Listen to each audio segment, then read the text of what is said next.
Hello and welcome back to part 5 of our Muay Thai and kickboxing drills and techniques. Today I'd like to talk to you about throwing a proper hook and the difference between throwing a close range hook and a far range hook. The difference is mostly in the hand and in the fist positioning, which I'll get to that very shortly. But first I'd like to go over how to throw a proper hook.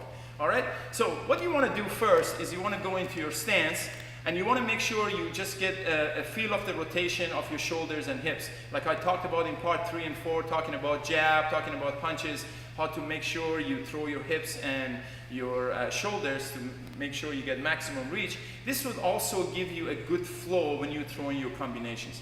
But first we want to throw single hooks, but also make sure we practice on that rotation with our body. So we go into our fighting stance. Alright, and now what we want to do is you're going to go left. So we use the left shoulder, left hip as if we are just throwing a jab without doing it. Okay, so we are in our fighting stance, we go left here and we go right as if we are throwing a punch. Okay, so after a while you get used to this. What I want you to do is when you go here, it's just pretend you just throw a punch. So it's just like here. Stay in this position. Back foot turn, right hip turn, right shoulder forward. Hands up. So from here, what you want to do is you want to bring your left arm forward and your arm goes up almost parallel to your shoulder and you throw your hook this way. Okay, so you go here and throw it this way.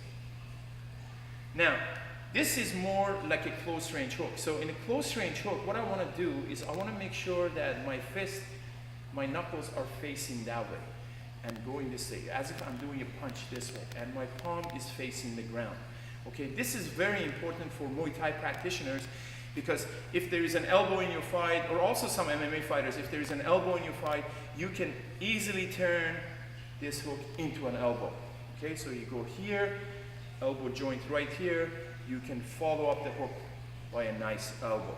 All right, if it's boxing, and I've seen a lot of people throw their hooks this way, close range, and boxers, absolutely nothing wrong with it. But if it's Muay Thai and you like to throw your elbow after, it's best to keep the palm facing down so your elbow joint here is exposed and you can throw that elbow after.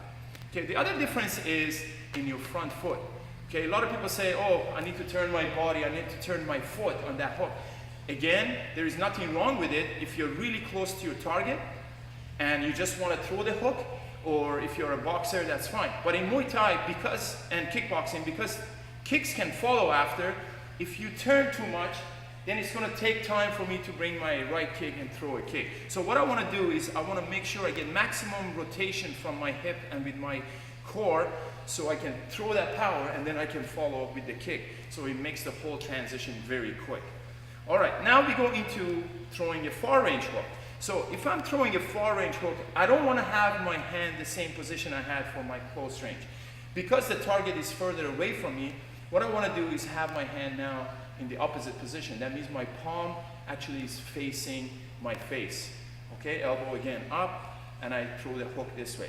This is way safer for my wrist, because if I throw the far range hook like this, I can easily hurt my wrist by buckling it this way. Okay, so for further range hook, you want to make sure you go exactly the other way and have your palm facing you. Okay, for close range, punch goes this way, and for further range, it goes this way. And it's very important to engage the core for that rotation and for that power. Okay, and then after you got used to this motion with your hips and with your shoulder, then you can throw your 1, 2, 3. For close range,